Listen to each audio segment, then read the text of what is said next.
जल तथा मौसम विज्ञान विभागलाई अझ बढी प्रविधि मैत्री, साधन सम्पन्न र वैज्ञानिक रूपमा सुदृढ बनाउन नेपाल सरकार पूर्ण रूपमा कटिबद्ध हुनुपर्दछ।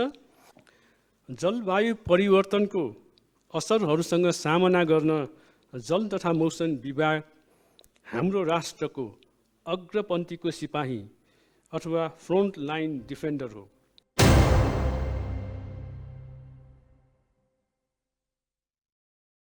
विश्व मौसम दिवस 2026 को यस विशेष अवसरमा आजको अवलोकन भोलिको सुरक्षा भन्ने मूल मन्त्रका साथ यहाँहरूमाझ उपस्थित हुन पाउँदा मैले गौरवान्वित महसुस गरेको छु।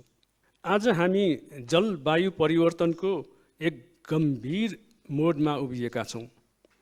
नेपाल जस्तो पर्वतीय मुलुकका लागि जलवायु परिवर्तन केवल तथ्याङ्कको विषय मात्र होइन, यो हाम्रो अस्तित्वसँग जोडिएको चुनौती पनि हो।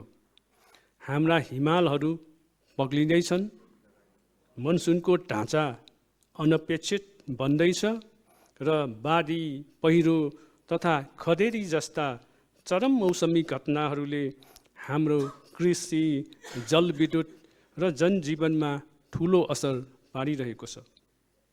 यस्तो सङ्कटको घडीमा WMOले तय गरेको यस वर्षको नारा आजको अवलोकन भोलिको सुरक्षा, अब्जर्भिङ टुडे प्रोटेक्टिङ टुमोरो झनै सान्दर्भिक भएको छ।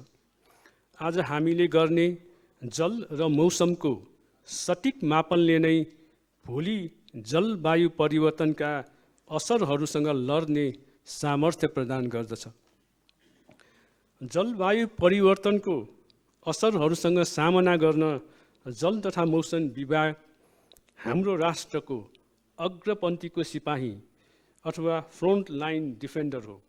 विभागले गर्ने जल र मौसम दुवै पक्षको निरन्तर अवलोकन नै हाम्रो सुरक्षाको पहिलो खुड्किलो हो। नेपालको जल मौसम सेवालाई आधुनिक र विश्वसनीय बनाउन हाम्रा साझेदार संस्थाहरूको पनि अतुलनीय भूमिका छ। World bank, UNDP, WWF, ADB जस्ता दातृ निकायहरूले जलवायु उत्थानशीलता क्लाइमेट रेसिलियन्सका लागि प्रदान गरेका सहयोग र रणनीतिक लगानी विभिन्न NGO र INGOहरू जसले सूचनालाई स्थानीय तहसम्म पुर्याई सरकार र जनता जोड्ने अन्तिम कडीको रूपमा मद्दत गरिरहनु भएको छ र हाम्रा प्राज्ञिक संस्थाहरू एकाडेमिक इन्स्टिट्युसन्स जसले अनुसन्धान मार्फत यो क्षेत्रलाई वैज्ञानिक नेतृत्व प्रदान गरिरहनु भएको छ। तपाईहरूको प्राविधिक र रणनीतिक सहयोगको लागि म नेपाल सरकारको तर्फबाट धन्यवाद दिन चाहन्छु। विज्ञानको सार्थकता तब मात्र हुन्छ जब त्यसले मानिसको जीवन जोगाउँछ।